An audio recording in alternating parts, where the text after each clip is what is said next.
पंढरपूरमध्ये नीरा आणि भीमा नदीच्या खोऱ्यात 2 दिवसांपासून पावसाने धुमाकूळ घातलाय। नीरा नदीला त्यामुळे पूर आलाय, तर भीमा नदी दुथडी भरून वाहू लागली आहे। अवघ्या 24 तासात उजनी धरण पाणी पातळी ही 7 ते 8% वधारली आहे। पंढरपूरचा जुना दगडी पूल देखील पाण्याखाली गेलाय, तर चंद्रभागा नदी परिसरातील मंदिरं पाण्याखाली गेली आहेत।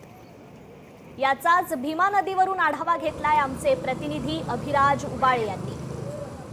भीमा आणि नीरा नदीच्या खोऱ्यामध्ये मागील 2 दिवसापासून मान्सून पूर्व पावसाची हजेरी लागलेली आहे। पावसाने अक्षरशः झोडपून काढलेला आहे। नीरा नदीला पूर आलेला असून माळशिरस तालुक्यातील कुरभावी आणि माळीनगर येथील काही लोकांना स्थलांतरित करण्यात आलेलं आहे। भीमा नदी देखील दुथडी भरून वाहत आहे। उजनी धरण काल 55 TMC होतं आणि जिवंत साठा हा -14% होता, तो आज 7% आलेला आहे।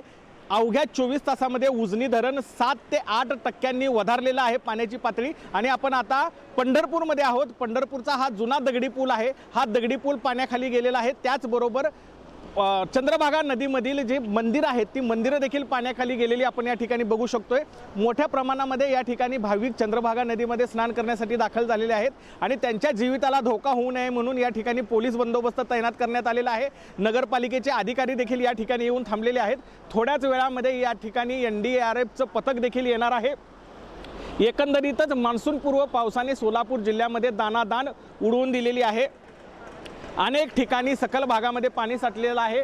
पंढरपूर तालुक्यातील 5 कोल्हापूर पद्धतीचे बंधारे हे पाण्याखाली गेल्याने तेथील वाहतूक बंद करण्यात आलेली आहे। काही गावांचा संपर्क देखील सुटलेला आहे। सध्या नीरा नदीतून भीमा नदीमध्ये 30,000 क्युसेक्स वेगाने पाणी येत आहे, तर उजनी धरणामध्ये 18,000 क्युसेक्स वेगाने पाणी उजनी धरणामध्ये दाखल होत आहे। एकंदरीतच मान्सूनपूर्व पावसाचा सोलापूर जिल्ह्याला हा सर्वात मोठा बसलेला तडाखा या ठिकाणी दिसून येतोय। अभिराज उबाळे, लोकशाही मराठी, पंढरपूर। लोकशाही मराठी ऐका, पहा, जागरूक रहा।